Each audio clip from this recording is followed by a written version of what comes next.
Kuhn is the fullback with the first and goal. Kuhn gets the ball. Pyle trying to make his way in for the touchdown. What a great second effort. Here comes the. Y'all don't really want it like that. Here comes the. Y'all don't really want it like that. I said so. I keep big bills up in my heart on the dirty like blood. So ain't got no twist in my head, but I'm still dreadful. Hey, everybody, and welcome to the Fantasy Fullback Dive, brought to you by the good people at the Roto Street Journal, paving your way and acting as your lead blocker to fantasy glory, excellence, championships, and man, it's almost here. The preseason has rumbled basically to a close, and September 8th is the date that is circled on everybody's calendar when I believe we have, the Rams and the Bills? Is that right? What a way to kick it off, huh? Yeah, crazy shit. And we're excited. And we want to basically give you the takeaways. I think there's like 20 of them that the Wolves been cracking into from this NFL preseason. And they're actually more takeaways than I was expecting. I thought, 20, that's a stretch. Nah, they're all legit. You're going to be happy you heard them. I'm your host, Nat the Truth Jones. With me, as always, the Wolf of Roto Street himself. Wolf, are you getting a little itchy? You getting that feeling in your gut? You ready? Feeling in other places too, Truth, of course. Sure. Yeah, absolutely. We'll talk. PG-13 show. Exactly. Got to keep it there. But after we go through these 20 takeaways, and they are, as a preview, the whole preseason. So if you haven't watched a single second of preseason action, there's so many, me and you have been talking about this shit since like February, but there's so many people out there that just don't pick up anything until the day before their draft. If you fall in that bucket, you've paid no attention to anything that's happened this preseason. This is a great spot. Welcome on in. Come join. This is all the 20 most important things that have changed from that magazine you probably bought and you're looking through right now. These are the biggest changes to go. But yeah, I mean, I am just so beyond excited, Truth. I cannot wait. You're going to be glad you listened to this podcast either way, but especially if you're somebody who's not been following the preseason. Like this is legit. This is legitimate good stuff. I've read over the agenda like 2 or 3 times, and it's awesome. It's like getting almost like an addendum to the Wolves draft guide, which, by the way, it's for sale, folks. Hey, it's up there. $20 gets you my projections, my auction prices, all my round-by-round targets, fades, rotostreetjournal.com/draft-guide. You want to learn more and buy it. It'd mean the world to it, just as a way to support the site, help us continue to do the vast majority of what we do for free. It would be huge. So that support would be great. It will also get you wildly caught up. A lot of what we talk about right now, I have to now put into the guide for an update. That's the best part of the guide is it does come out updated on Wednesdays. I'll be releasing my next version of it. And after this, there might be a surprise roster cut or two, but I think we are largely in the clear from like this being the firmest locked in values the rest of the preseason, unless it's a crazy injury in practice or something like that. So you can, unless there's something nuts like a shooting or something like maybe that. A trade, yeah, that could affect something like that. Yes, seriously. But that's just downright nutty. I know. That happened literally right before my draft. I had just bought him in an auction draft. That was like my big money spend up for the bench. I had like $5. I could buy one player for $5, and that was my max go all in. And then literally not a second later, I got the tweet Brian Robinson. And not obviously that's far less of a concern than him. Right. I struggle with this. Health. It's like, obviously I want the guy to be okay. I want him to live. I want him to be able to play football and all that. And at the same time, like assuming he ends up being okay. And it seems like he is. We'll talk about him shortly. Pretty funny stuff, like, to have drafted him and then get the alert on your phone like 30 seconds right later, after. Exactly. But yeah, anyway, come on in. Move on. Let's go. Those 2 drafts at the end of the show. But as we get into there, that thumbs up button does continue to help us grow, get out to more people, get all your questions in, get the comment, the chat's going. I love how you guys always interact with each other in the chat before me and Truth can get to all your draft day questions. I see our man Frazier, rate my teams. I kind of hate those questions, but I'm still happy to do it. So get that on in there. I'm happy to, give you a grade, give you a team. If you're going to watch us from across the pond. Yes, you earn the right. And I know Frazier buys our guide every year. So if you're buying the guide, I will gladly grade your team for free. So thanks. We got a lot of folks watching right now already. Pop up. It was a very just moving weekend of draft guide sales. I was very, very pleased and just humbled to see how many people just came right in and bought it. And all the feedback so far has been like, this is the best I've ever read. And I take their word for it, not mine. I'm just so happy that people are finding value from it and feel that $20 is worth it. So give it a look again. GroceryJournal.com/draft-guide will get you, I think, the best thing out there. Last time we were on the air, we did the auction spectacular show. Jason Young, who's watching us, just put in the comments, when's your next auction video? I got a lot of really, really positive feedback from people. We did too, yeah. Show. If you do auction drafts and you missed that one, definitely go hit that one. I just think this whole month, all our content's been on fire. Whether it's me and you doing a fire show together, we've had some of the best guests. We're getting ready, baby. Us fantasy fans. And we'll fill you in soon on what our regular schedule is going to be for the season, because the Wolf and I are going to be going at least a couple times a week together. Oh, yeah. All right. Let's get into it. Let's talk preseason. Number one, Dameon Pierce. He was I would say the superstar of the preseason. The hype train was going before the preseason even started, and he's lived up to it. And I think Marlon Mack just got the boot. Isn't that correct? Absolutely. Everything has just gone the right way. They haven't even named him the starter, but come on, that's just a coach. I don't know why not. Everything's been perfect. Week 1, highest graded rookie runner. Not even rookie runner, running back in general, highest rushing grade from Pro Football Focus in week 1. Doesn't even play week 2, getting that rester's start. I've never seen that from a 4th-round rookie running back. Never mind.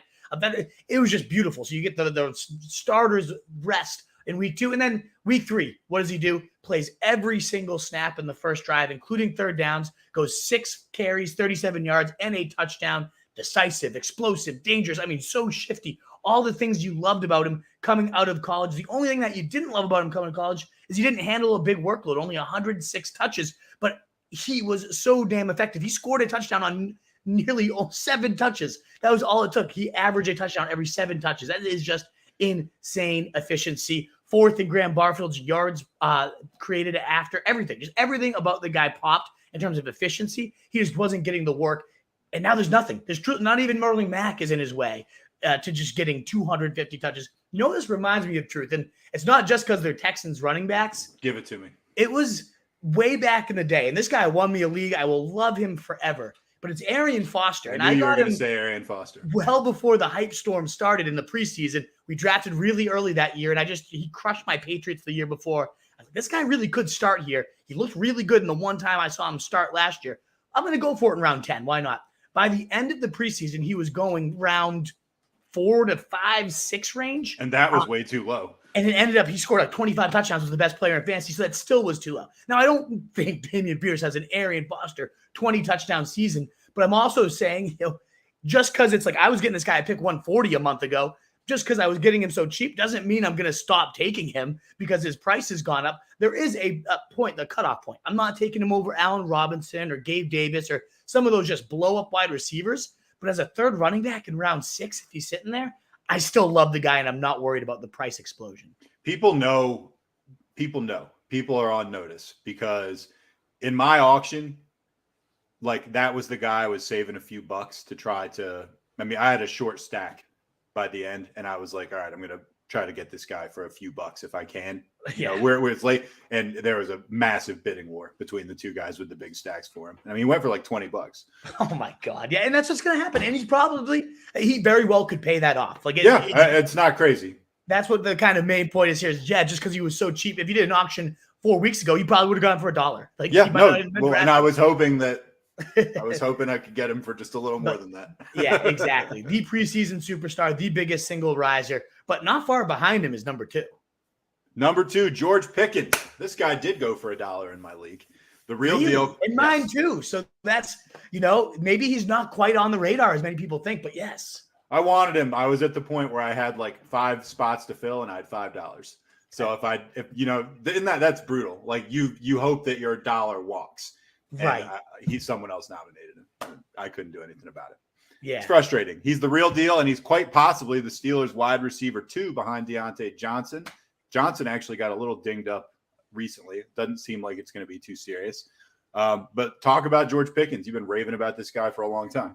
Oh, man. Like, just coming into the league this year, if he had played through his senior season, he might have been a top 15 pick, might have been the number 1 rookie in this draft class. He just, when he was out there, flashed the absolute man qualities. And he has walked onto an NFL field and continued against the higher level competition to look like the absolute man. I know they don't get you fantasy points, but look no further than the fact that he has hummed 2 cornerbacks on 2 different teams straight to hell, choke slam them, pancake block style stuff. That's the things coaches love. That's going to keep him on the field on every single possession. So, yeah, no, you don't get a fantasy point quite there, but he'll play in 2 receiver sets. He has been all preseason ahead of Chase Claypool right now because of that blocking prowess. Never mind the fact that he has a Randy Moss style, his first NFL action, huge 25-yard toe-tapping, beautiful touchdown right in the back corner of the end zone. He's made highlight plays. He's been labeled the star of Steelers camp, and every single time he's been out there, he has shown it. He has more X experience. Like of anyone in this class, Matt Harmon, a great perception guy, he said this was the most pro-ready X receiver in this class. The only negatives was the injuries and the lack of time leading into the draft. But clearly it's not slowing him down. We've seen him on the field just dominating time and time again, whether it's the practice reports or actually in games. I love the guy, and I think he's an absolute steal anywhere after pick 100. Another guy that we really, really liked, and we've already alluded to him quite a bit in this pod. And this happened in the very small window after the Wolves draft and before my draft. Yeah. On Sunday. and I am reading he's been released from the hospital, so we can chuckle a little bit. Obviously, it's still terrible. Brian Robinson, great running back prospect for Washington, who did make the 53-man roster. No surprise there. We were speculating this guy's going to be breathing down the neck of Antonio Gibson. We thought that Gibson's value was in the toilet as a result. And that maybe has changed because Brian Robinson got shot twice in the lower body. I don't know what that means. I don't know if like one of his legs is going to be really messed up or if they're flesh wounds or what. But regardless, you get shot a couple times, that's going to affect you detrimentally as a football player, at least for a while. Yeah, that certainly should be the expectation. Thankfully, like you mentioned, we can kind of take not jokey tone because obviously it's terrifying for him and his family. It was a robbery attempt. But he has been released from the hospital. They're optimistic he's going to play. And actually, they made him on the initial 53-man roster, which suggests that it could be even within the first few weeks of the season. They made him on that active roster so they can now put him on the IR. Maybe he only misses about, 4 weeks or so. So who knows right now? It's all speculative as to when he will come back. It was looking like he had taken over throughout the preseason, the starting role. Week 2, he started after in week 1, going 6 attempts for 26 yards, a touchdown, also hauling in 2 catches for 15 yards, and just significantly outplaying Antonio Gibson in camp. On the field, he gets the start, looks decent, 8 for 31, rumbling. He's just a bulldozer of a player. They're saying he's impressive as a pass catcher as well. Everything leading up to this guy being the guy you want out of the Commanders' backfield until he gets shot, as you mentioned. So what does this mean? Well, again, it all depends on how long he's going to be out.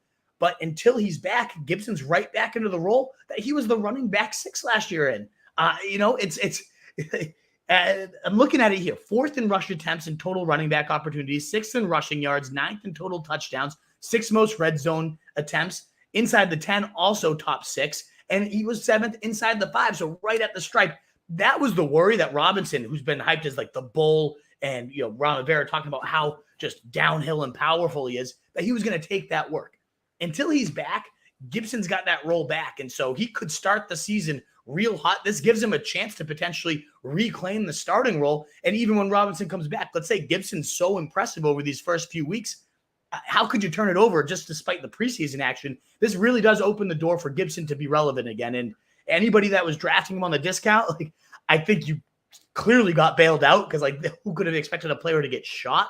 But you got bailed out, and he might have an impressive start and never look back. So Gibson definitely rose. He's about 80 or so on my big board, which even feels a little bit low. It's just a matter of, can we get any clarity on how long Robinson's going to be out? Well, Jason Young, who's been commenting in the comment section already, he says he's already back at the Washington facility. It was a lower leg and glute. He will probably be back around week 6 or 7 if everything goes right. So that's something. Also, I just wanted to point out, you had all these great string of experts over the last 2-3 weeks or whatever, and you would do the rapid fire no huddle questions, which I always really enjoyed on those. And everybody, one of your questions, which I really liked, was like, whose value's gone down the most in the preseason? And pretty much across the board, everyone's like Antonio Gibson. Some guy even said I'm not going to say that because it's too easy. Exactly. So, right? I mean, and now here we are. We're like, oh, Antonio Gibson, stock up.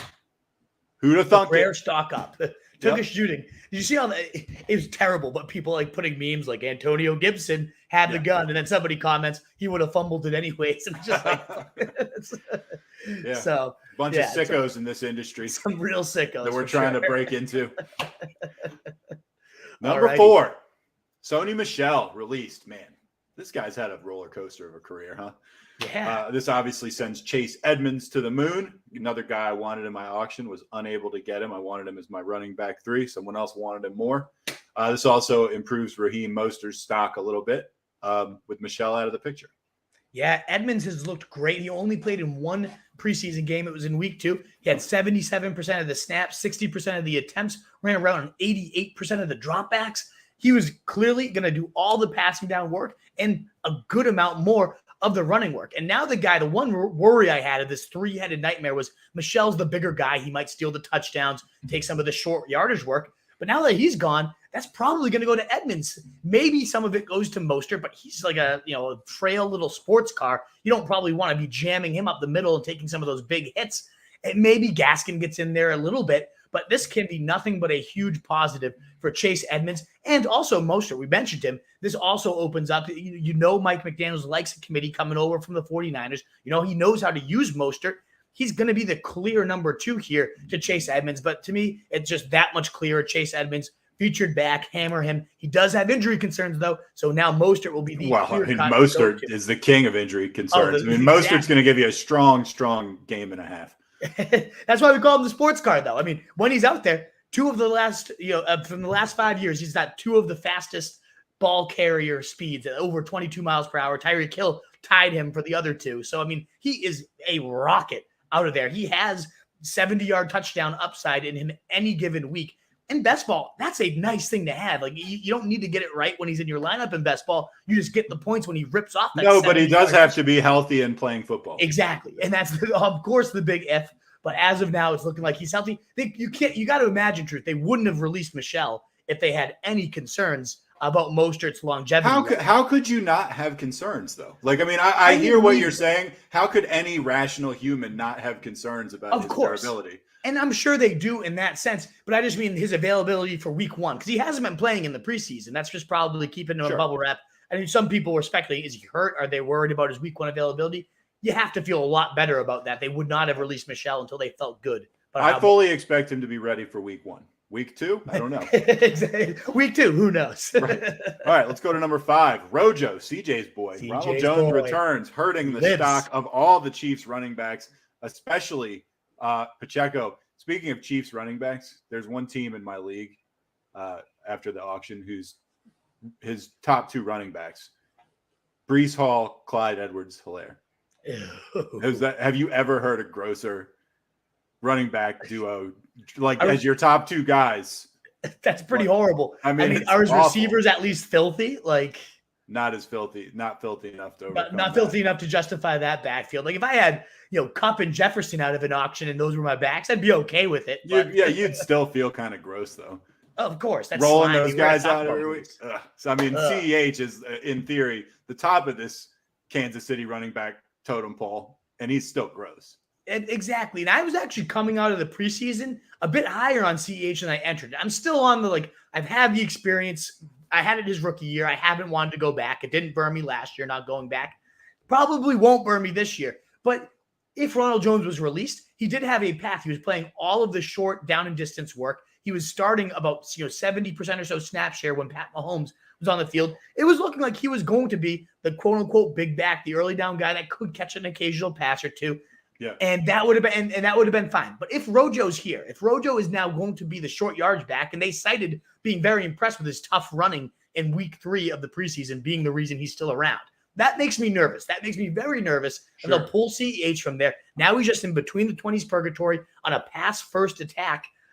That makes me a whole lot less enthused about CEH, and I wasn't enthused anyways. It also makes me a whole lot less enthused that they are not as impressed with Pacheco as everybody on Twitter has always seemed to be. He's looked pretty good in the preseason, but there's been some runs where there's a wide open lane and he runs right into his lineman's ass. Like, he wasn't that great of a college prospect. We were just kind of jacked up about a guy that's a good athlete and a great offense.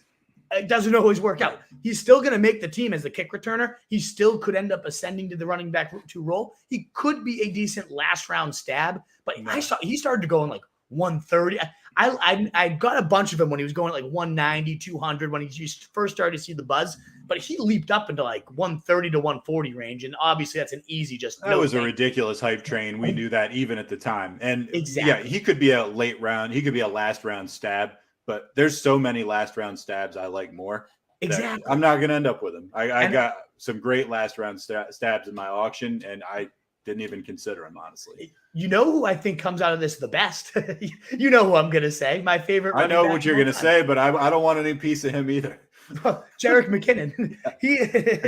He's kind of like the poor man's Nyheim Hines. He's got a receiving role locked down here. He played almost all of the third downs exclusively. That's when CH would come out.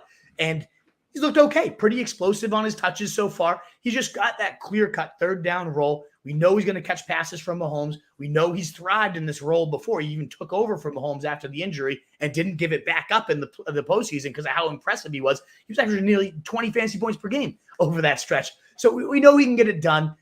4 running backs makes it a whole lot less likely we see that kind of quote-unquote featured McKinnon that we saw at the end of last year and in the playoffs, but still catching passes from Mahomes. He'll definitely have a few spike weeks. That's a really nice role to have, third down back for Mahomes.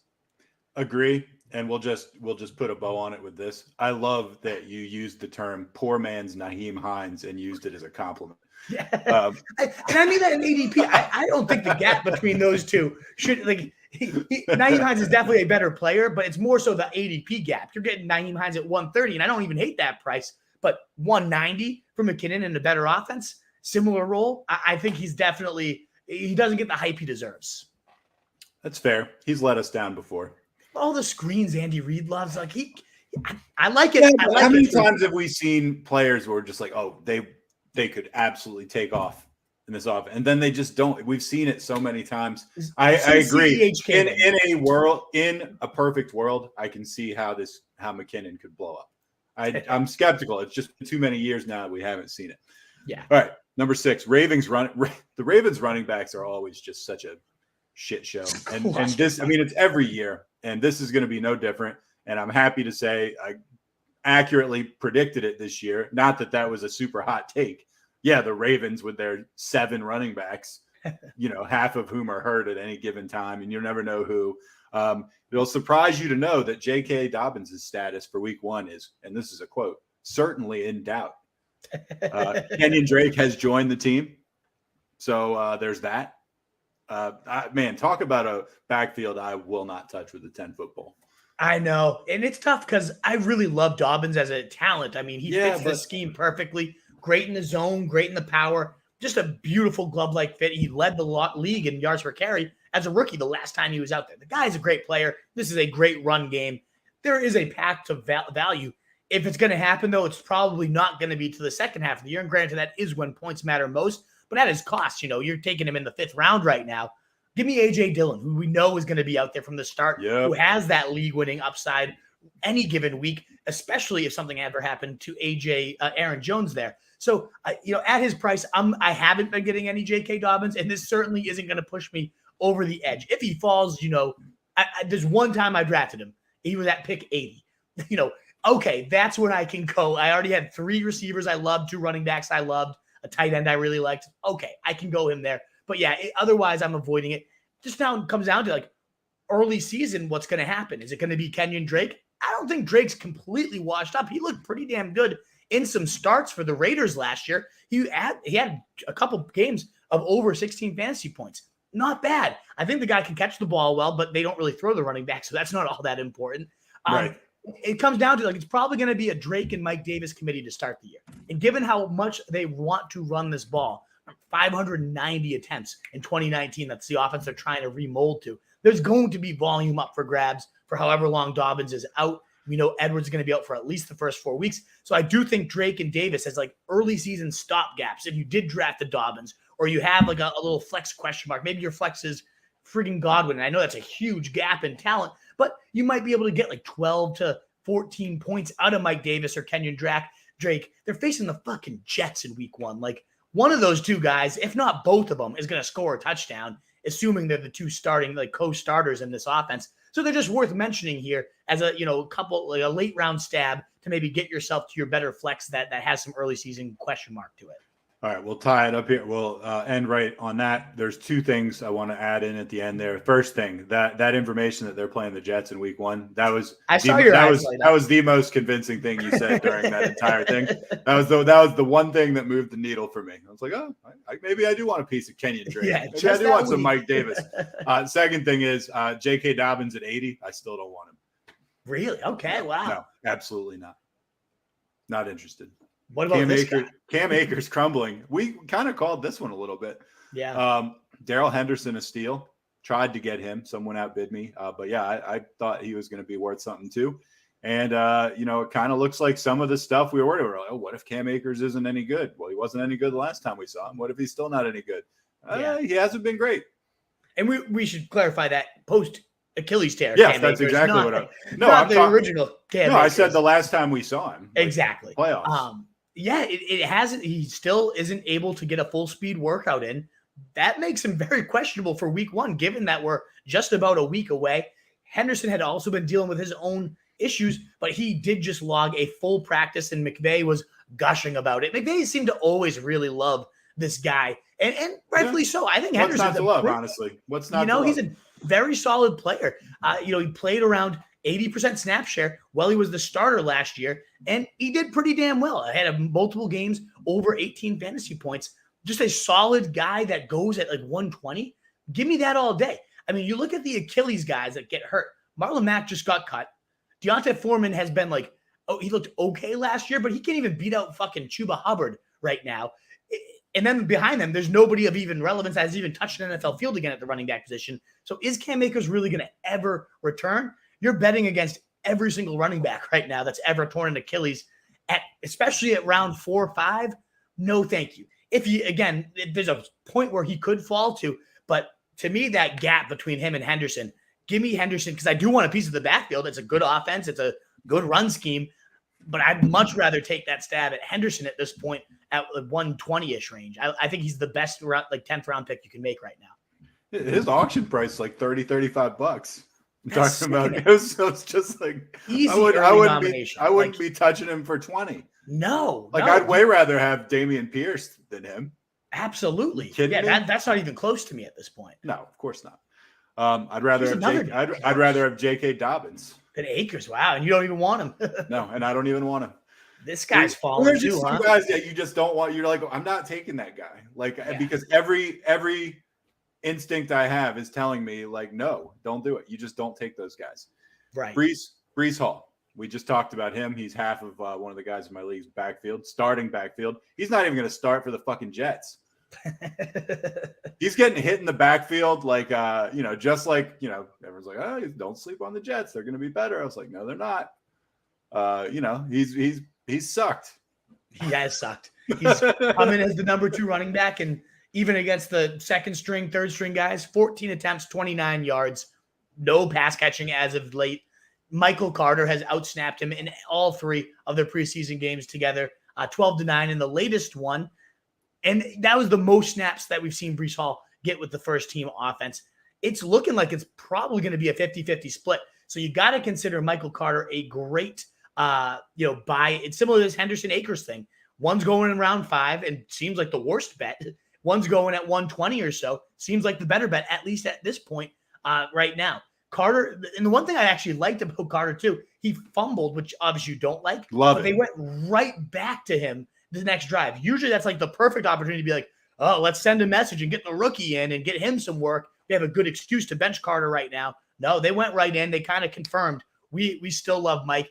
All preseason has been the talk that Michael Carter's the RB1, the RB1, the RB1. And I think all of us that are enamored with the profile of Breece Hall, a great athlete, a great pass catcher, a 3-down back with insane production in college. Everything looked perfect.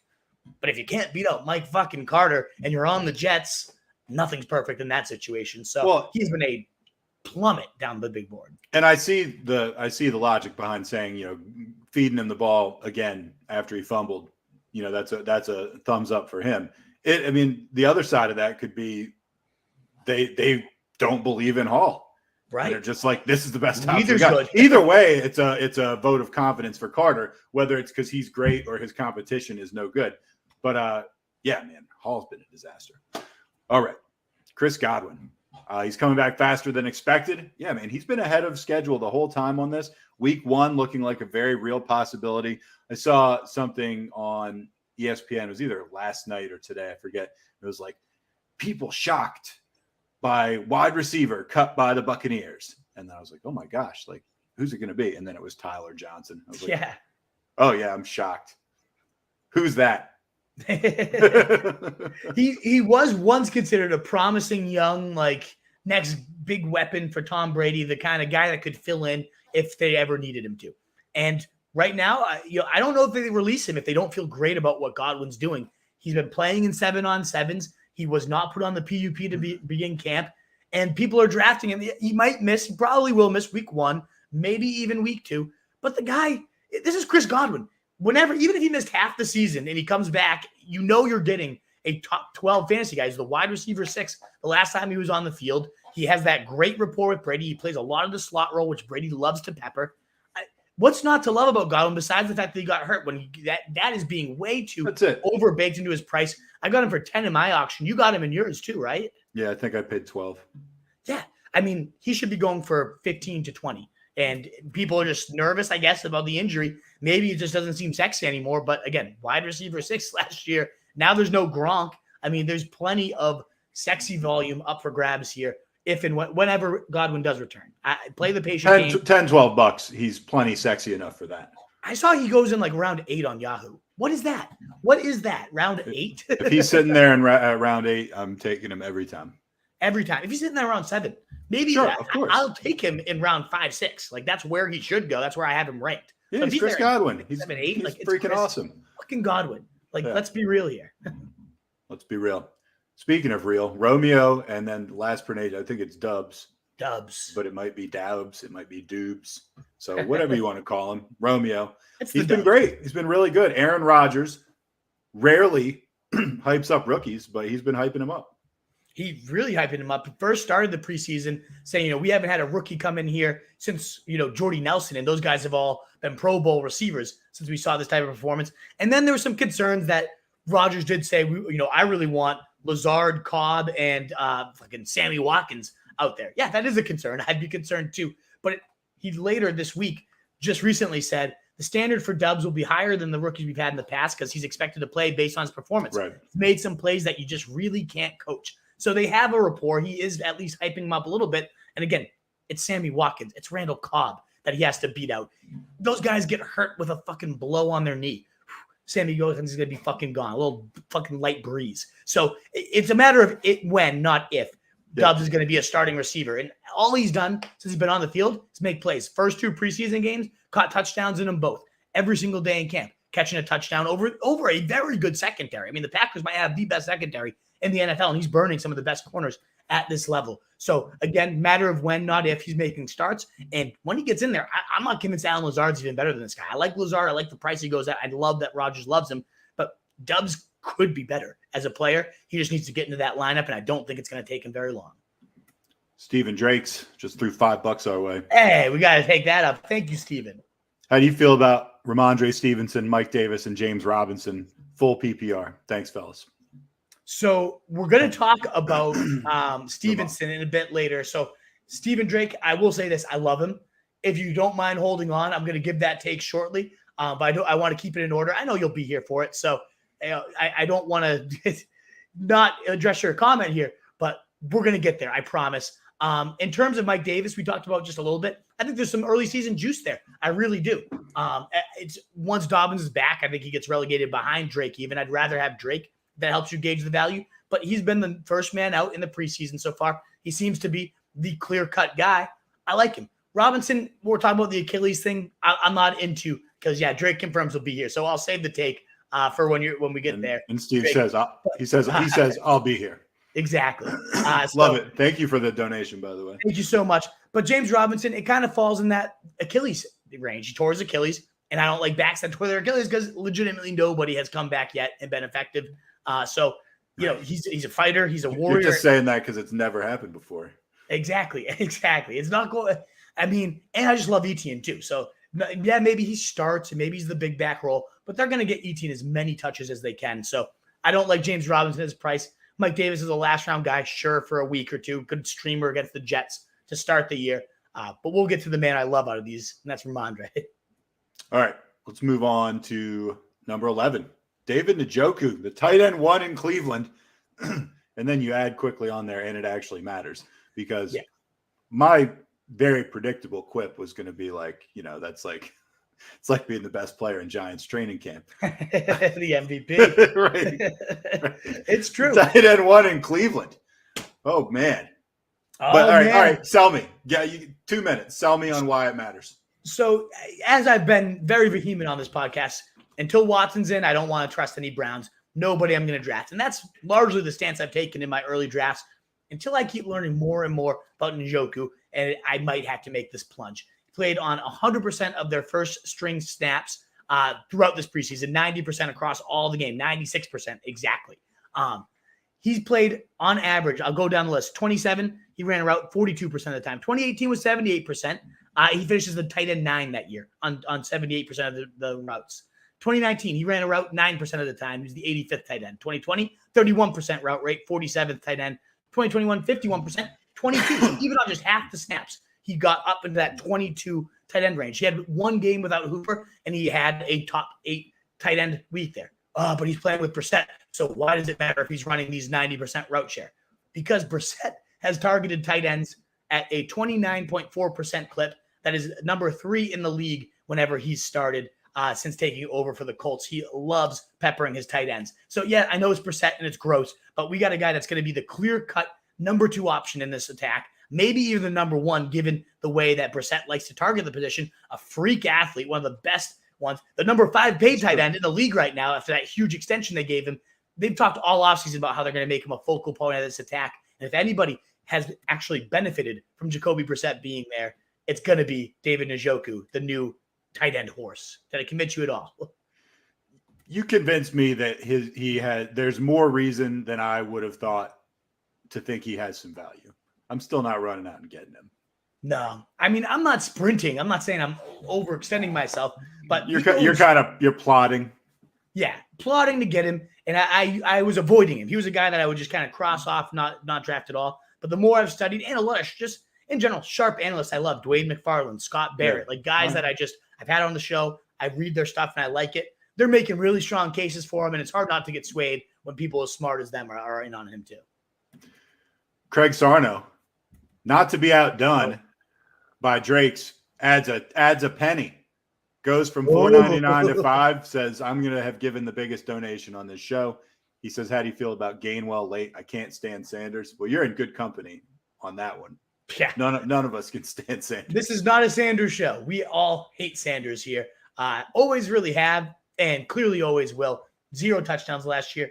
I really like Gainwell. I think you brought the guide, Sarno, so I don't want to just regurgitate what you've already read here, but already had more top 12 and top 24 weeks than Sanders last year as a quote-unquote raw rookie. Saw, a 15% target share, nice rate there. Scored on about every 8 touches, very high explosive scoring rate there, and just got all the red zone work. And they were already said throughout camp and all preseason, he's going to be their guy in the quote-unquote money situations for fantasy, the catches, the touchdowns, all that. He's still in that role. So I love him. I will fade Sanders all day.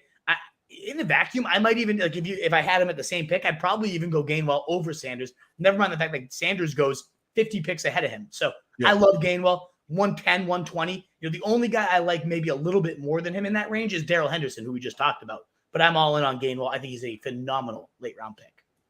All right, number 12. And thank you very much, Craig. Really thank you. Biggest donation of the show. Not of all time, but of tonight. Yes. No, we've got, but tonight you're donations before. Yeah, that was awesome. We had one show where people were really throwing money at us. It was awesome. I want to bring those days back sometime in the season. Before we get into number 12, if you haven't already, give us a like, give us a subscribe, tell your friends we're on. Way to support us. Yeah, or you can take the money route, either one you want, or both. Yes. Number 12, Austin Ekeler, deserving top 3 consideration. I know you landed him in your auction. None of his backups seem worthwhile. And I mean, this might have been the guy getting 3 downs anyway, but it sounds like he has the ultimate job security and that there's nothing behind him. Yeah, I mean, all the talk, even from his own mouth, is I would love somebody to take over and be able to eat some work for me. I don't want to have as many touches as I'm getting. And a lot of the speculation early on was like Spiller could take the goal line role, or one of these guys might step up and eat into that, so he's due for touchdown regressions. Well, after this preseason, Spiller got hurt. He didn't look good anyways, and we already knew Roundtree and Josh Kelly, they suck. They're not good. It's a terrible backfield behind him. It just locks him in to all the work that's going to matter, the receptions, the touchdowns, and nobody is as hyper efficient as Austin Ekeler in those areas. In games that is going to need as much scoring as they can get in this division, he's going to be a huge focal point. I really struggle with like him at number 2, potentially even like Jonathan Taylor, then him above Kupp, above Jefferson. I don't have it right now, but at 4, that's my guy.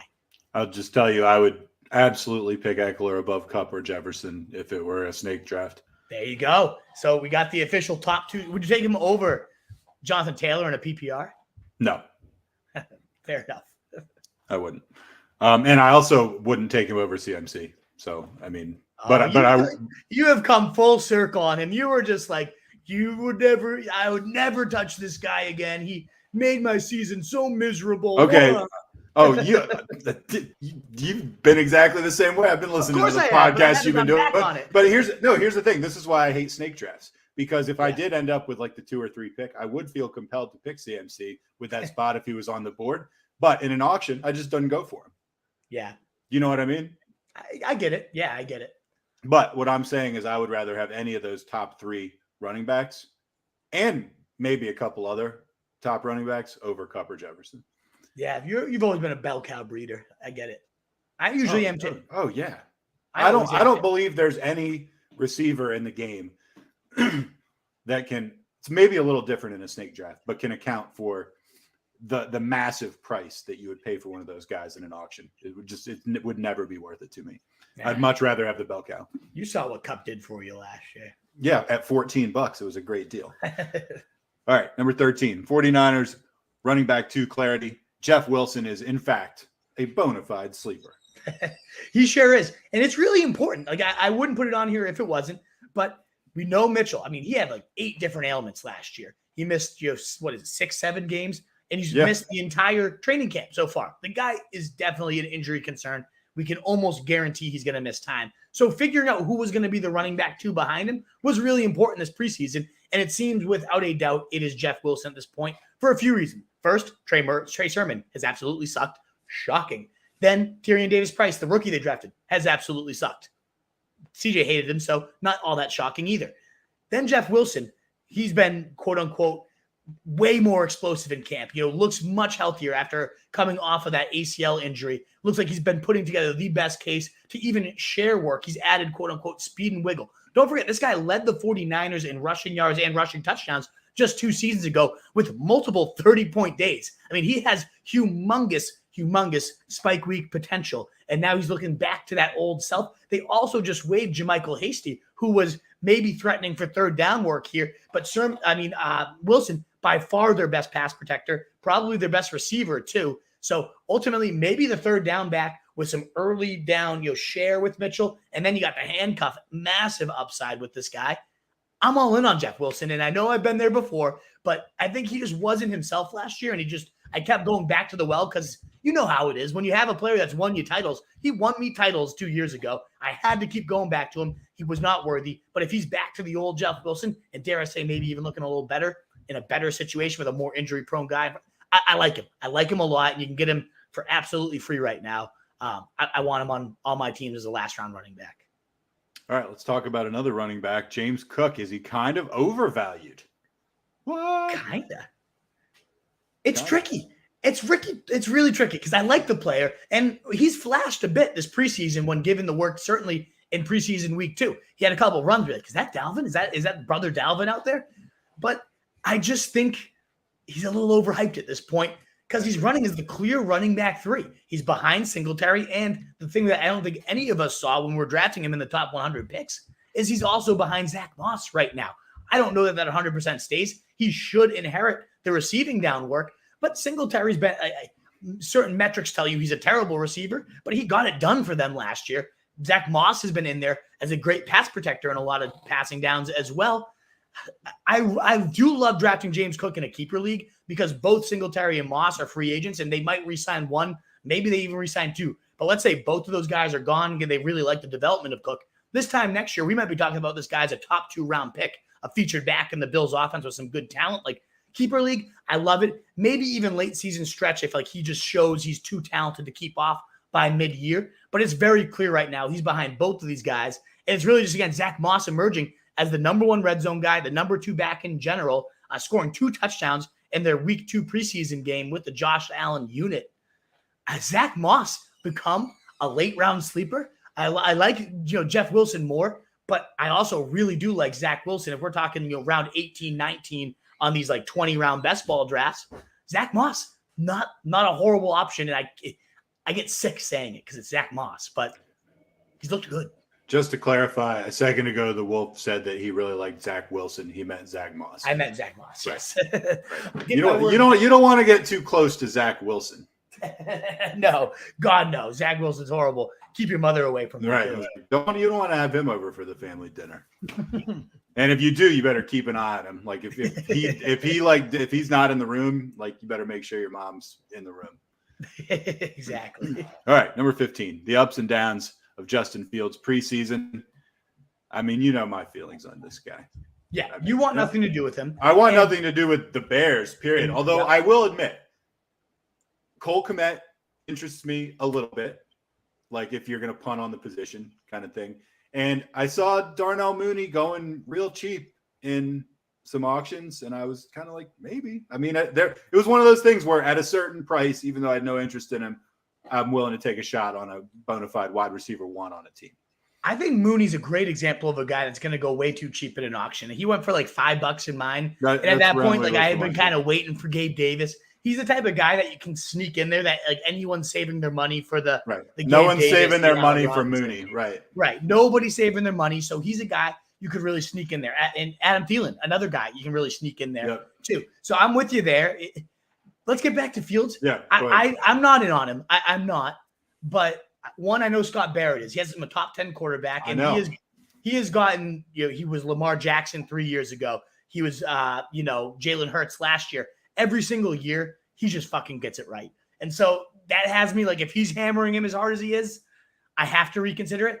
This last preseason week, 14-16 for 156 and 3 touchdowns. And it was literally after I sent Barrett a DM. He asked for feedback on his quarterback rankings. I was like, you're nuts about Fields. He goes out and throws 3 touchdowns. I'm like, yeah, that's a sign.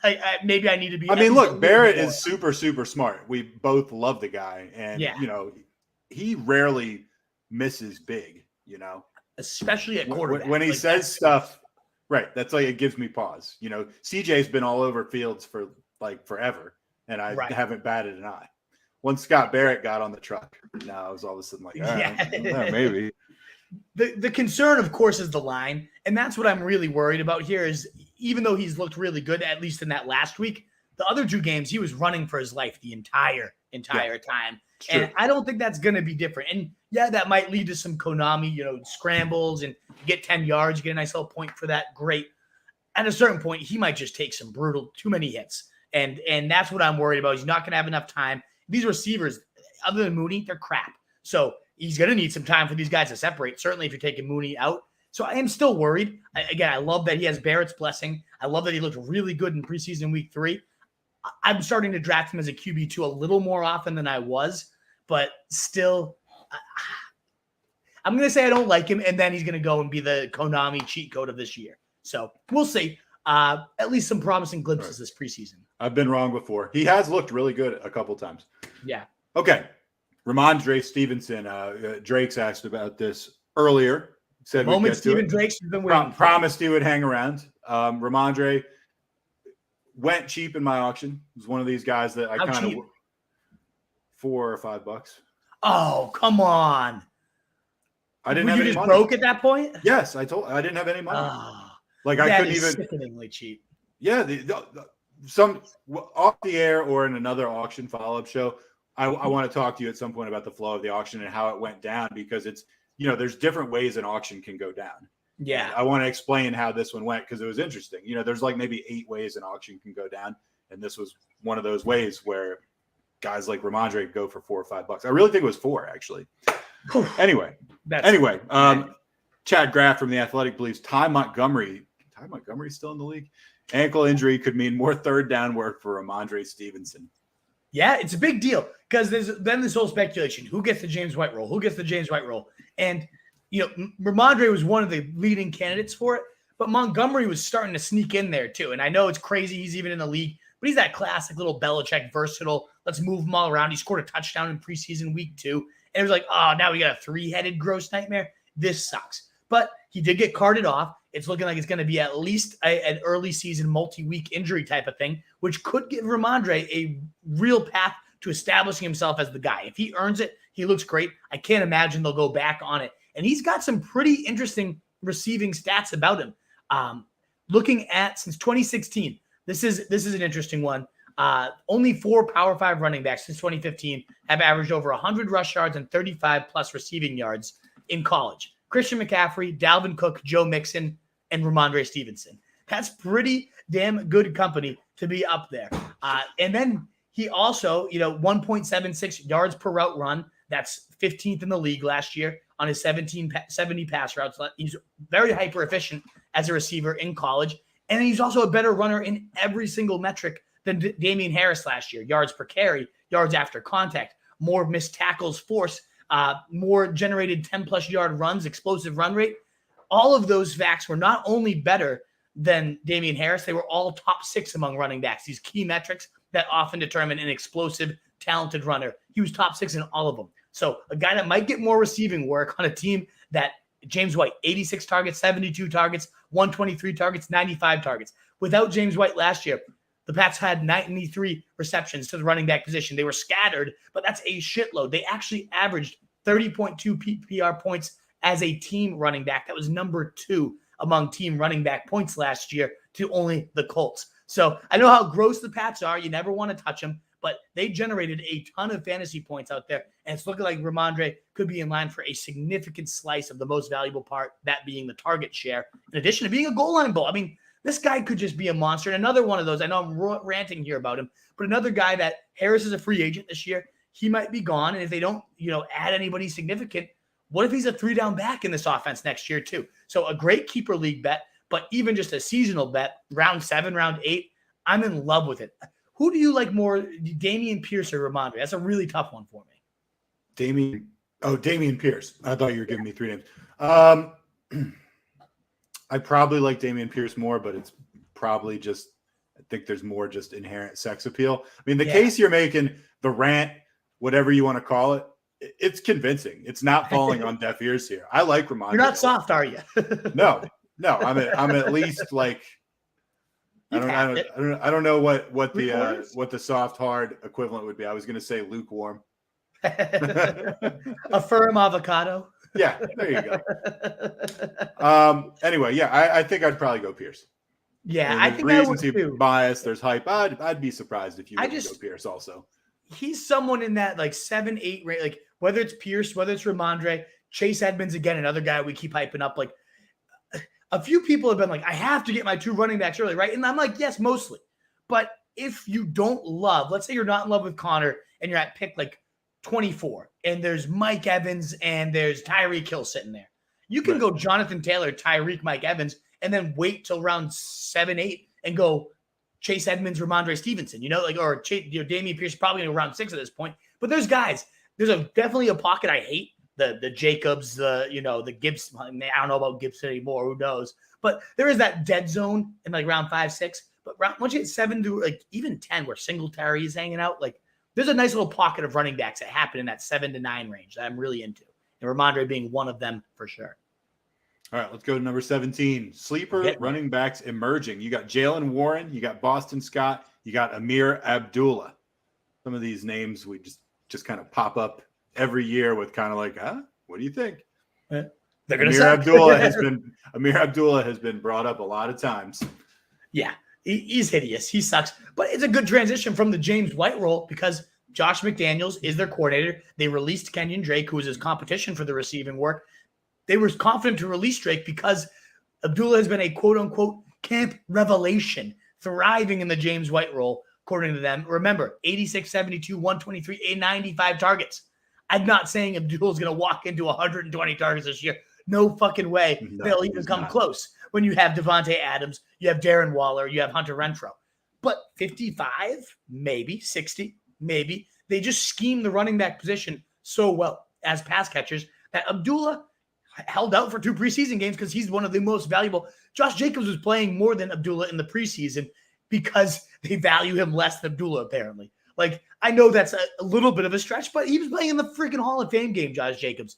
Abdullah is going to get a nice, healthy slice of targets, even though there's a ton of other mouths to feed. I think he's going to have a real PPR role as a last-round stab. Boston Scott, when Sanders missed time in preseason week 2, was the first back in there. I do love Gainwell. I know we got a good question about Gainwell for that super chat.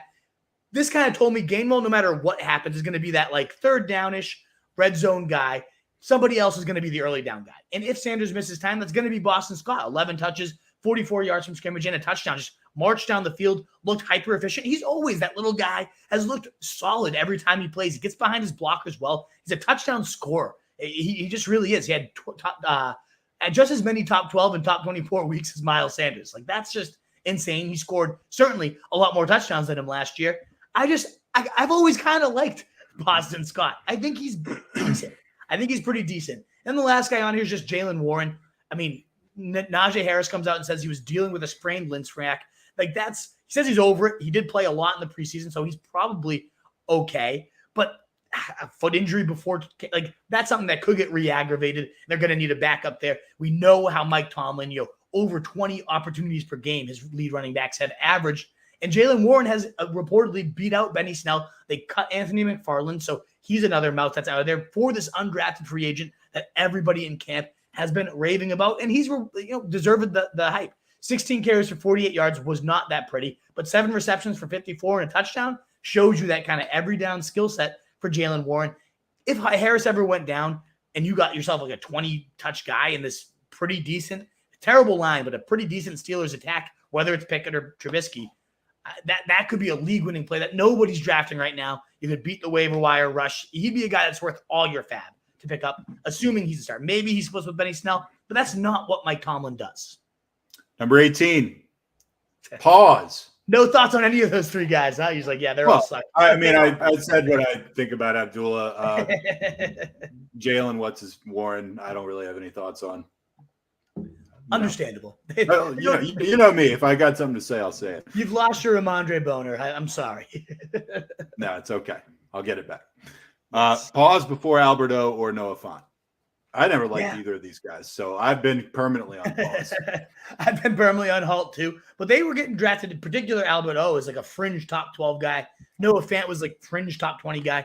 I don't know that either should be drafted at all. If you're going to take a shot on one, you go for the guys in the Broncos offense with Russell Wilson. Explosive potential, touchdown upside might exist there. But you got to be concerned about a few things in the preseason. Week 1, he plays deep into the fourth quarter. Alberto does. Why? I don't get that. That's gross. Week 2, again plays deep into the fourth quarter. And even though he's been playing deep into these games, he only logged 4 for 32 across, almost 2 full games. That's not good. That's not appealing. So concerning usage, concerning productive. He did get rested in week 3, but I don't know. This is pretty damn concerning. They've always seemed to want a committee at this point. So that's a concern. Noah Fant, similar trends, playing deep into the second half of all 3 weeks of the preseason. He's on 52% of the first string snaps across the last 2 weeks. Almost a 3-headed nightmare with Will Dissly, Colby Parkinson. It's just gross. And when you're getting a 3-headed nightmare in an offense led by Geno fucking Smith, that's a very easy just no. Yeah, I was going to say, these are you're right on the concerns that you're bringing up for Noah Fant. None of those even remotely close is a concern bigger than the fact that he's just playing on the Seahawks. Yeah. That's exactly the biggest concern that there is. And right. So Hate him. If he was like an every snap player, he is a freak enough athlete that it's like, maybe he could like have a couple spike weeks. If he's a freak athlete in a committee in a bad offense, like there's legitimately no reason to even consider clicking his name. Agreed. All right, this is the last one we got on. This is number 19. Gabe Davis explosion is coming. And Isaiah McKenzie could be the steal of drafts. I can tell you, both the Wolf and I tried to get this guy in our auctions. I'm talking about Gabe Davis, and we both failed. Like the hype is out there. Like people know. I still think he's going cheaper than he should be going, even with people trying to bid him up. I desperately wanted him, and I didn't get him. I got a lot of the guys I wanted. It hurts my heart that I didn't get him because he's a freaking monster. And elaborate on that, Wolf, and then talk to me about McKenzie because I did get McKenzie. Yeah, we'll talk about Davis first. He only played in one preseason game, one drive. And what did he do? 2 catches for 47 yards and a touchdown. It was exactly what you expect too. Josh Allen buys a little time like he always does, sheds a tackle, and then just heaves it. And Gabe Davis bodies the guy. He just uses his huge frame, leaps up and gets the ball, just like we saw last time out when he had 4 touchdowns against the Chiefs. And then just today, a report from Peter King saying that Josh Allen sees Gabe Davis as a great compliment, not a distant number 2 to Stephon Diggs. And we've talked about this all preseason. Like, this could be a 1A, 1B situation with the guy getting the number 2. Like, there still is a path. Gabe Davis outscores Diggs. We've been saying that since, like, March. Absolutely. We've been getting smashed for it. People are like, you're a fucking moron. He couldn't even beat out me. No, if you gave me odds on that were okay, I'd take that. Actually. You really could consider it. It's not impossible for this guy that's just an absolute touchdown machine, absolute big play threat, huge upside. But also worth considering is week 2 is Isaiah McKenzie. In week 2, he played all the first team snaps. Jameson Crowder played none of them. He did play in week 1 as well when all the stars were resting. So it was not a competition at this point. It is McKenzie's role. The one concern is McKenzie did have a little injury on Saturday, and he hasn't practiced since, and there's no word exactly what it is. So just a little concern. Like, hopefully plenty of time between now and week 1. But if that at all opens a door for Crowder to show off or like take over, that would suck because I have a shitload of McKenzie this year because number 3 in this offense, every time he's played, 11 catches against my Patriots, over 30 fantasy points. The year before, he started one game, 29 fantasy points on 2 touchdowns. The guy is just a playmaker that makes the most of his snaps. So as long as he's locked in, he's great. Just a little concerning that he got hurt on Saturday. We do have just one more. You did. I did actually see. I missed one. We do have 20. That's what I thought. And this is the important one. Highly concerning. Treylon Burks preseason. Sure. Yeah, and Skyy Moore as well. Both these guys were going in the top 100 at one point, and I don't think either are following. Yeah, I don't have any of them because it was certainly nuts then, and it's even more nuts that they haven't really fallen much since then. Treylon Burks, week 1, plays deep into the 4th quarter after Dez Fitzpatrick, and he only gets 1 catch for 3 yards against like 4th stringers. That should have been your first warning sign. He goes deep into the 4th quarter again in week 2. That's again running behind Kyle Phillips, running behind Racy McMath. Who the fuck is Racy McMath? He runs just as many routes as Treylon Burks. Is he a football player? It sounds like a fucking character in a Pixar movie. Racy McFucking Math. Like, who the fuck is that? And a lot of that's a great porn name, is what that is. Maybe a great porn name. See, I do a little honiness with right, you ever see that Gabe Davis conversation. Did you see that Racy McMath bareback movie that came out recently? It was yeah, real punishing blows. Yeah.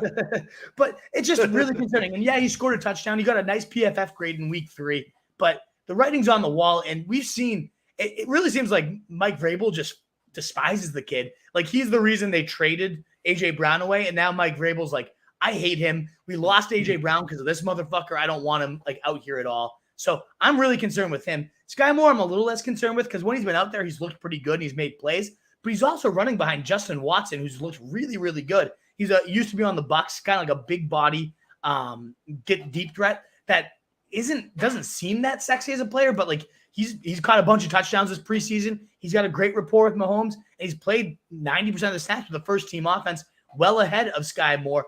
Typically, when you draft rookies, whatever the position is, you're looking on like second production anyways. So maybe one of these guys, and my bet would be on Moore. does have a nice stretch run when they finally do break into the lineup.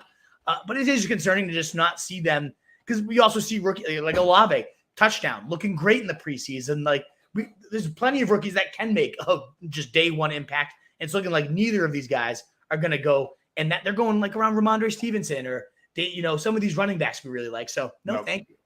So I do want to say, I think there's one story that deserved to make the list that we should at least talk about before we go to the mailbag. Okay. And that is the recent news that came out that the 49ers gave Jimmy Garoppolo an extension, decided to keep him in town. I just wanted to ask you, so I mean, this makes him, I believe, the highest paid backup in the league. I wanted to ask you, A, are you surprised? And B, do you think this is because they don't fully believe in Trey Lance? And or do you think it means that he's going to, that Lance's leash is going to be a lot shorter than it would have been? I think the answer to that one is absolutely. Of course his leash is going to be shorter. And what do you think of all that? You think this is worth talking about? Yes, it is. It should have been on this list, actually, now that you say it. So I'm glad you brought it up, and we'll talk about it now. It's so hard. It's really hard because Are you surprised? A little bit. I am. Because they've talked so much about how all in on Trey Lance they are. This is Trey Lance's team. We're turning over the keys. And he's gotten some mixed reviews. There's been up and down days. But when he's been up, they're like, this guy's unstoppable. He's a phenom. He's the next great thing. But then he follows that practice up or that first week of the preseason up with a pretty damn down performance. And so I am worried that Kyle Shanahan's like, I know I have a Super Bowl roster. We were like a few plays away from making it last year with Jimmy G. Jimmy G wins games, dude. He really does. And he's not a fantasy sex machine by any machine. No. But it's you have to take it into account. You can't I'm not overly concerned to the point I'm not going to draft Trey Lance now. He's not off my list.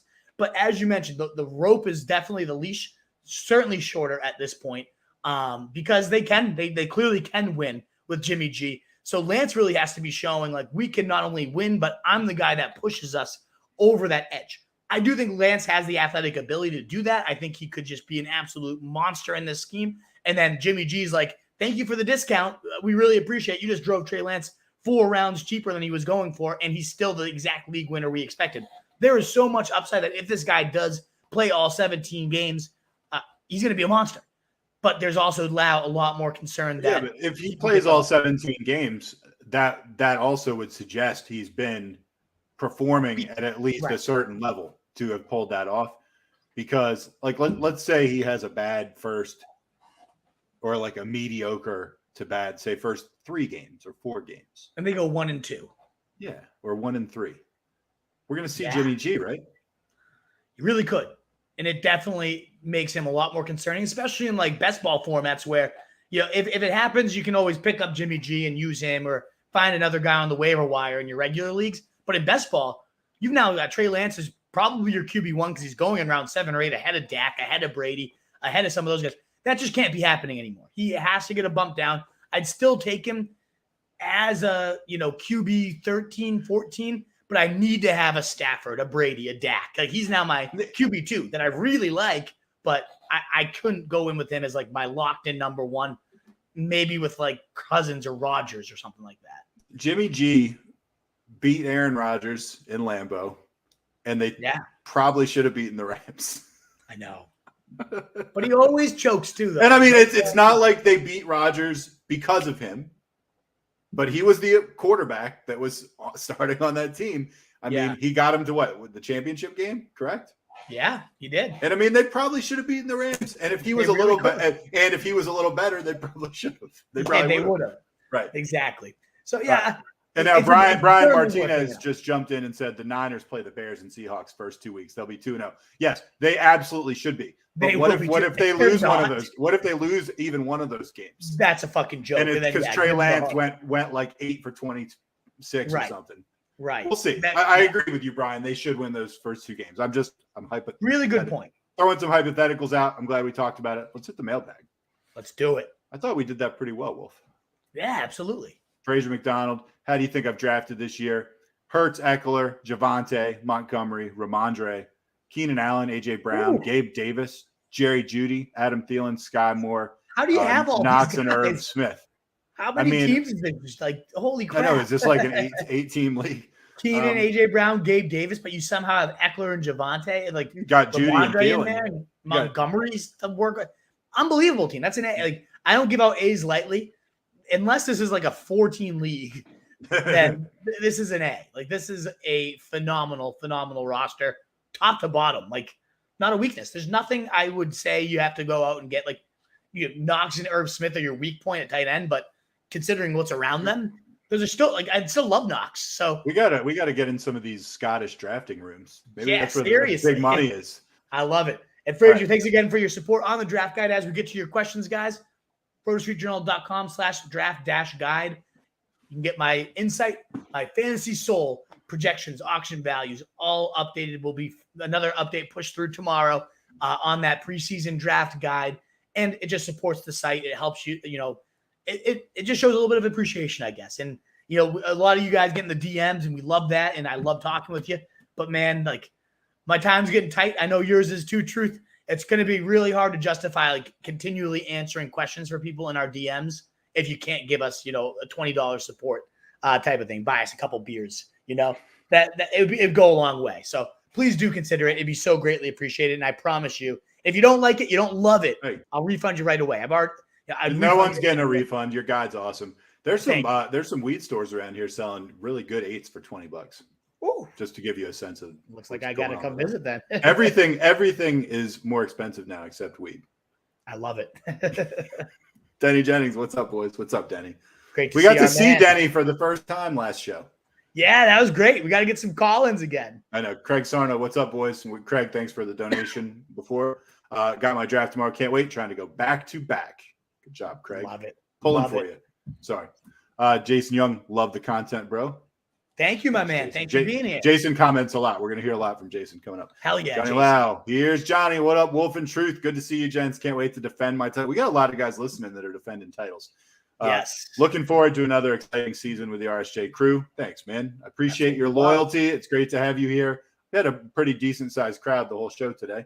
I love it. Especially since we're, you know, still 2 weeks from the season or whatever. And then Jason, out there and you have it. That thumbs up is whether you get the guide or not. Thumbs up and subscription. You got to give us at least easy ways to support us, and it's so greatly appreciated. It really does go a long way. Jason says, "When's your next auction video?" I actually mentioned that earlier. I'm glad you enjoyed it so much. I don't know if we're going to do another one before the season, but I can tell you we definitely are going to be blowing up the auction preview shows for next season. We'll do more than one. I mean, it's something a lot of people really enjoyed, and it's something that we did, I think, really well. And and so we're going to do more. We could do Truth, and if it wouldn't require much prep. Which we could just look at our auctions, the two that we've done. You know, we pull up your draft and the values that people went for. We pull up mine as well afterwards, the values people went after, and we can talk about, excuse me, like what values we loved, how things flowed, where we got pinched in. Like, I think a lot of strategy could just come from reviewing two different auction drafts and seeing how they compared, like, similarly and differently. You already mentioned, like, I'm more than happy to do it. I would love to talk about my auction and get some feedback and just kind of reactions from some people. So if you want to do that, we should probably do it I'd love to. Next few days, probably. My big auction is next Tuesday. So that would probably be too late. So maybe we do a review of the teams like Thursday or something this week. We'll figure it out. I'll do it. All right, Jason, you talked us into doing another auction video. We shall for you, Jason. Jason says, in a 2-quarterback lead, would you be happy with Murray, Lance, and Goff as my 3 quarterbacks? Yes, as long as Lance holds on to that job, I would love it. Obviously, now it's a much bigger concern, though. Yeah. But Goff is like one of my favorite like late round QB3s in that. Adam Weber, thoughts on trying to stack KC's wide receivers, specifically Moore, Hardman, or Valdez Scantling? See, if I'm trying to stack KC, I want it to be Juju. Yeah, I want it to certainly be Juju want it to be or Kelsey. Right. Obviously, Kelsey's the number one. Of those guys, like I think Moore comes into value later and looks better. Valdez Scantling does have that deep speed if he doesn't just drop everything that's thrown his way again. If I'm trying to stack these guys, though, I'm going with Kelsey or at worst Juju round 5 range. Me too. I'm not in love with any of those guys. Me either. Jason says Pierce's ADP is climbing fast. Daniel Howland responds, my Sunday auction draft, Pierce went for $57. That's sickening. I love Pierce. I mean, there were probably 6 guys maybe in my auction, or maybe 6 to 8 guys that went for that money. Right. Like certainly he was not one of them. I said 20, and then Jason says for $20 he has to be my RB2. I don't agree with that. My RB2, that could be your flex. I paid $39 for my RB2, and I felt pretty good about it. Yeah, I paid $45 for Fournette as my RB2, $63 for Ekeler as my RB1, and I love it. I really like both of our teams. Truth, we got Fournette was also my RB2, and it's funny because I had absolutely no interest in Fournette going in. I mean, I didn't hate him, but he wasn't on any of my target lists. And then running backs started going. And then all of a sudden there he was. And it was like, I thought I was going to get him for 36. And I was like, I can't pass up on this. He's a legit starting running back. Got him for 39. Felt pretty good about that. Like that a lot. Got Kamara for 61. So I spent 100 on my 2 running backs. Yeah. Daniel Hallen is McKissick an ad with the Robinson news. Yeah. I mean, he's kind of an ad anyways. They're different roles, but this is just another path to volume for McKissick, especially if Gibson got hurt. Now he's like the future guy. So, yeah, absolutely. I like McKissick. Jason says, I feel like he is because Washington obviously doesn't have much faith in Gibson. No, but like we said, Gibson's going to get his shot. So we'll see what happens. Jason says, I like Pickens. Would like him more if he wasn't on the Steelers. I guess so.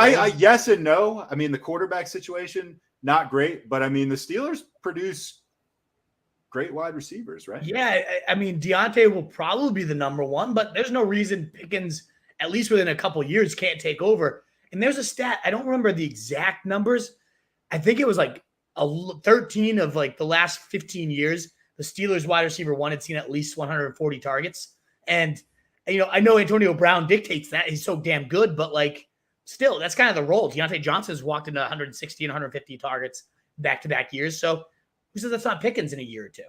Maybe even this year. He's so freaking good. And as bad as the quarterback situation might be in Pittsburgh, I don't think there's any way it could be as bad as it was last year. Yeah. I think it's almost impossible. And they went to the freaking playoffs. Oh my God. And then he says, talking about Robinson, he's already back at the Washington facility, lower leg and glute. He'll probably be back in the week 6-7 range. We talked about that before. Quick hyping up by the Wolves Guide. Please do it. Cheers. We've said it a bunch of times. We can't really say it too many times. It's great. If you haven't bought it, buy it. Helps us. And I mean, it really is very good. And also the Wolf mentioned this earlier. It updates as the season goes. So, I mean, when he updates this thing, changes it, you bought the guide, you get the update. It's not then you have an outdated version. Exactly. So it's cool. It's awesome. Jason says, can Rojo hold on to the ball? Probably not. Good question. I'm not into Rojo himself. It's just a matter of what he does to hurt the others around him. Jason says Akers came back too early last year. I think he did more bad than good rushing in his recovery. Probably. I think that you're right. And at the same time, like the Wolf said, no one's ever come back from it particularly well, no matter how long they waited. So we'll see. Yeah. 909 says Julio late? No. I mean, Tom Brady did just recently say he's an elite receiver. He's easy to connect with. So, I mean, maybe, but I don't love where he goes. He doesn't go late. There's a lot of – I know he's Julio Jones. But there's real receivers on the Buccaneers. Right. I don't know.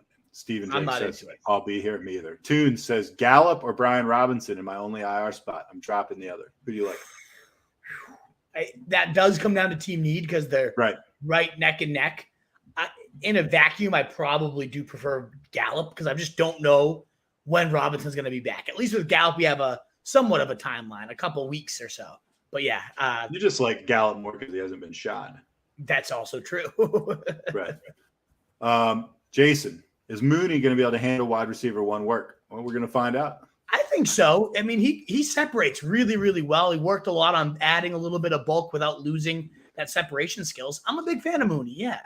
He's grown on me a little bit too. And I want nothing to do with the Bears, generally speaking. Yeah. And he says the upside with Fields is his rushing. Obviously, Wolf's always hard on for the Konami.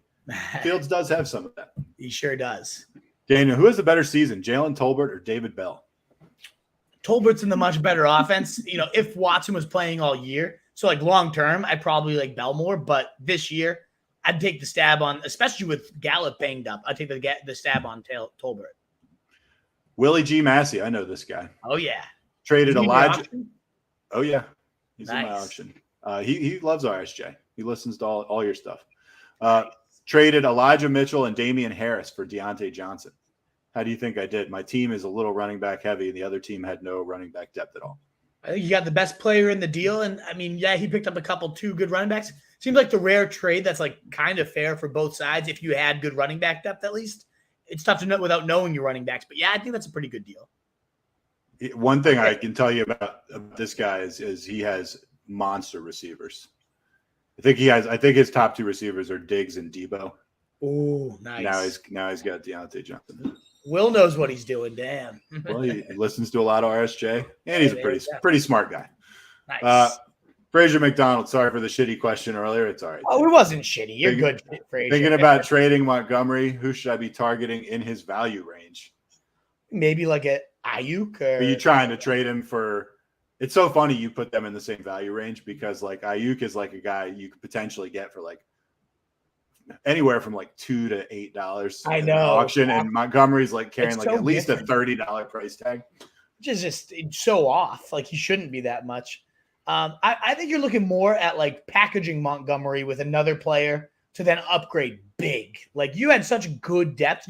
A lateral move with Montgomery is probably not going to add anything that greatly improves your team. But if you're doing like Keenan Allen and Montgomery and you get like Cooper Kupp or, like, I don't know if a team would actually do that. It's probably a stretch, but someone like a Diggs or Adam, getting that like elite receiver one, that could be the play. Adams went for a lot of money in my auction. Yeah, he's one of those guys. Yeah, but he's one of those guys I was like, I'm nominating this guy because I don't want him. And I wanted a bunch of money to get sucked out. A bunch of money got sucked out. People love the guy. Brian Martinez. It's never consistent with the Pats running backs. Always touchdown or bust. I know, but there's a lot of touchdowns. 15 for Harris last year, 30 overall team points per game. That's the tough part is you don't know who it's going to be, but there's often a lot of pie there, and they go cheap because of the confusion. So it's worth buying. Yeah, they go cheap for a reason. Remember Jonas Gray? 4 touchdowns against the Colts. Yeah, he won someone $1 million that night. I thought it was 5. God. It might have been. It really could have. And then he overslept and you got cut the next day. Yeah, and then he was like, I never played football again or something like that. He actually came to Kip. You remember that? I remember. You remember George, the guy we worked with? He showed up late when Jonas Gray was supposed to come. Yep. Right. He was very on brand. Very on brand. ML says Rhamondre's PFF number 3 overall rushing grade last year is hard to pass up. I do like Pierce, but Rhamondre I like a little bit more. Okay. Yeah. That's number 3. I forgot that he was even that high. That's pretty damn good. That's reasonable. Brandon Uthman, what's up? I'm looking at Isaiah Likely in late rounds as a possible steal at tight end. I think he's too talented of an athlete and a route runner to keep off the field in that offense. Am I reaching to believe he could actually be their number 2 target behind Andrews? I think you're reaching a little bit in the sense that Bateman will be the number 2. But after them, they're saying he could be the number 3. And now, can this pie sustain 3 mouths? Probably not consistently. But you're also getting, if something happens to Andrews, now you're getting the number 2 guy, like in a great tight end friendly offense. You're getting the number 1 tight end in an offense that is largely centered around the tight end. Yeah. I mean, the Andrews injury makes it. Right. He's like a weird, there's not very often you'll get a handcuff with benefits at tight end. He's one of them because he is really good. He's from Everett too. I don't know if you know that, Truth. An Everett boy. I didn't know that. Isaiah Likely. Yeah, local product. He's the man. I mean, he's really, really good. He's probably going to be number 3. I project him to be number 3 in targets in my projection. So, yeah, I'm there. And the real ceiling would be if an injury happens. But you'll get some spike weeks even without it, especially in best ball when you don't have to predict it. Jason says they might use Likely in the slot. Who knows? Seems likely. There you go. Not bad. Jeffrey Lee says, sup, boys? How about some Nyheim Hines this year? How about it? Good to see Jeff Lee. I mean, funny guy to be like, let's talk about Nyheim Hines with such enthusiasm.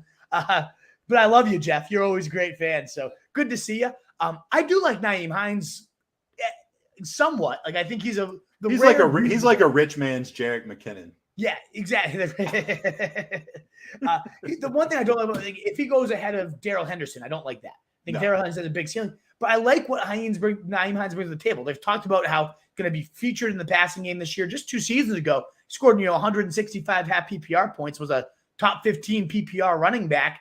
Taylor was on the roster then. Now I know Taylor has certainly ascended to a much more prominent role than he was back then. But Matt Ryan loves throwing to the running back, whereas Wentz has like an 8% target rate to the running back. We had Matt Ryan targeting running backs 25% of the time across multiple years. in Atlanta. So I do think Hines gets a nice big spike, a nice usable guy. And then, of course, if something ever happened to Taylor, like he's a little bit more of a handcuff than just like, I'm only going to be the passing down guy. He could end up ascending into that role. So, I mean, there's a lot to like about Nyheim Hines, certainly at his price. If you missed our episode with Pat Fitzmaurice, he has a great rant about Nyheim Hines and why he's a great sleeper. So check that one out if you missed it, Jeff. There's a bunch of podcasts that we should just call these like this 3-week series, the ones we do, the ones where you're bringing in the experts. We should find some like catchy name for them, like in the run up to the football season batch. If you haven't listened to all of those, you should listen to all of them. They're all really good. And they're all still very relevant for the most part. They're going to be relevant until you get to your draft or the season or whatever. Like I'm in a few of them, but there's a bunch with other bigger names in the industry. They're all really great though. They're all great. They're all really good. You should listen to all of them. Legit. Brian Martinez, buy the dip on Lance. Okay. Yeah. We'll see, Brian. I'm with you. I don't think he loses much time, and I think this drives his price down by like 3 to 4 rounds. I'm in on it. Willie G says Jimmy G is high floor, low ceiling. That's what he is. Yeah, that's exactly what he is. He's a game manager. Brian Manderson, he said the Bears and Seahawks first 2 weeks. Jack says, glad to be back, fellas. Cannot wait to draft. All right, Jack. Looking forward to hearing about it. Let's go, Jack. Good to see you, man. Daniel says it's the best football guide I ever bought. Took your advice and passed on Hall and Gabe Davis and St. Brown. It's the best. It's the best guide I've ever. I didn't buy it because I proofread it, so I got my copy complimentary. But it is the best. It's the best guide I've come across ever. And like I said, it's up to date. It updates. So I mean, like it's always going to be the most current thing. You're not going to have an outdated guide until the season's underway. Yeah. Jax, do I keep Elijah Moore and lose the 11th round, or no keeper at all? Is Elijah Moore worth an 11th rounder to you? I would, I mean, if it's no keeper all or not, I mean, I'd draft him around 6, 7, so you're gaining 4 to 5 rounds of value. Absolutely, why not? Frazier said it was a 10-team league. Okay, I was thought if it was 12, it was a little too stacked. If it was 12, that's too safe. But even 10, that was a sexy one. 10's still solid. Oh, it was keepers too. Okay, that makes sense. Yeah. Right. Okay. I had the 4th pick. I got Ekeler. Javonte and Montgomery were mid-round keepers, targeted wide receivers.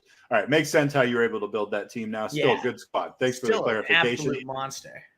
Jeremy says, hey, Wolf, love the content as always. Been following all the content closely. I've gotten picked 8. Jeremy. I've got 8th spot in all 3 of my 10-man leagues. Would appreciate a mock draft. 8th pick, 10-man PPR. All right. I mean, I obviously can't rip a mock draft off the top of my head, but I will say, to start it, I'll give you the first 5 rounds of what I'd ideally look for. You're gonna be like, I'll just give you like a couple, and next thing we know, you're gonna have gone like 40 picks. Pick deep. 25. Right. Well, it depends. It depends if there's been a run on receivers at that point. Yes, exactly. I know it's PPR, but I still ideally you're getting a couple running backs there. I don't know if you think Kamara is going to fall to round 2. If not, you could even consider him there at 8. I definitely go horses. I prefer Dalvin Cook. I really like him in that range. Maybe you went CeeDee Lamb round 2, but I like going running back. Kyle Pitts round 3. Sneak that one in there. If not him, maybe Pittman, maybe Sutton. Gabe Davis, Allen Robinson, 4th, 5th round. Bam. You started with 2 horses early, 2 to 3 great receivers along with Pitts. Would be awesome. Amon-Ra St. Brown, round 6. Bam. Now you got all 3 receivers. You got your tight end. You got your 2 running backs. I'm cutting it at 6 because I can see you grinning there, Truth. Like, because I know where it's going. You're like a savant. You're like exactly. You're like Rain Man. Hey, you want to hear something hilarious that yes somebody did in our auction draft? All right, so he bought Justin Tucker for $6. Oh, and then surprised everyone when a couple rounds later bought Evan McPherson for $5. What the hell? What a moron. So, yes, moron times a million. You want to know the most hilarious thing about them? Yes. The same bye week. Oh, my God. What an idiot. I mean, it's like, even if they didn't, it would make no sense at all. But it's like, I don't want to lose Justin Tucker when I drop him. It's like, they have the same fucking bye week. You fucking idiot. Anyway, that's just one of the. I hope his team it goes 0-17. I hope so. He has a little bit of a history of drafting erratically. Yeah, that's clearly. There's always one guy like that. Smash the like button. Let's go, Jack. Thank you, Jack. Much appreciated as Boone always. says we could do a live RSJ auction draft. I was thinking about an RSJ auction draft and just what a bloodbath it would be. Yeah, it will be. I think it's got to be next year, but yes, we absolutely should. It'll be great. I don't even know what would happen. And I'm not sure the internet's ready for it. No. All right. Daniel says I have Lance and Hurts. I'm hurting at running back. I have Taylor, Mixon, Robinson. I mean, Taylor and Mixon, you're not hurting that bad. Robinson and Rashad White. Would you trade Lance for Dylan? Yes. And pick up Goff? Absolutely. I'd trade 100%. Lance for Dylan in a second. Wouldn't bat an eye. Like, I would do that even if you weren't hurting, especially now the new Jimmy G news, but like even beforehand. Even before that, absolutely. I value Dylan much more than Trey Lance. Yes, absolutely. Brian Martinez, more upside, Fields or Lawrence? Oh, definitely Fields with the running upside. Like Lawrence, better offense, better play caller, but Fields because of the Konami stuff. Last but not least, Tunes. I'm driving 2.5 hours one way for a live draft on Sunday. Hopefully it's not a waste of 5 hours. I got to get back to the ship. And I said it was last, but it's not. Yes. Jeremy said I watched a ton of your videos with Ian Harditz. Cheers, Jeremy. I'm glad. Harditz is one of the best. It's such a fun show with him every single time. Well, guys, thank you so much. As always, RotoStreetJournal.com, all the content, the rankings, all that good stuff. We'll be live again. I like that idea of reviewing our auctions. It seems like people like the auction content. Got good views, good traction. So I'm happy to review a couple auctions. Maybe we can even have some listeners submit their like auction values and go through theirs and kind of grade and critique their auction teams and whatnot. I love it. So we'll look for that show. We have a bunch of drafts coming up, so it does get a little tight here. I'm back to school too, so timing does get a little tight now, unfortunately. But everything guide will be updated tomorrow, all that good stuff. You can find it at RotoStreetJournal.com/draft dash guide to be specific. Only $20, I think, as people in the comments saying, and I appreciate that so much, the best guide they've ever bought. Thank you guys so much for your kind words. It really does mean a lot. But yeah, if you didn't already, that sub, visit RotoStreetJournal.com to find all my rankings, all our great content that all our great writers are producing all the time. In a world full of fancy sheep, be the wolf. Later. Guys. See you.